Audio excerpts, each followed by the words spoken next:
Pangbabiyahe ng manok. Yung pagbibiyahe ng manok papunta from your farm, papunta sa sabungan, ay napakasimple lang. Number one is, ang tawag ito, anong dala mo sa sakyan papunta ron? Aircon ba o hindi? Pag hindi aircon, umiyahe ka na madaling araw, yung wala pang araw, parang hindi may stress ang manok, dan mainit. Makapunta ka sa sabungan na ang manok mo sariwa, hindi nahihirapan sa biyahe.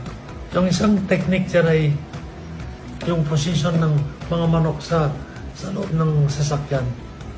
Na ang manok dapat hindi nakaharap sa driver, sa harapan ng kotse. Dapat nakabalagbag. No?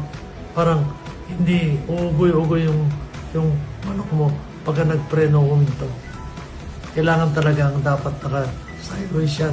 Saka tawag ito, hanggat maaari, gumamit ka ng sasakyan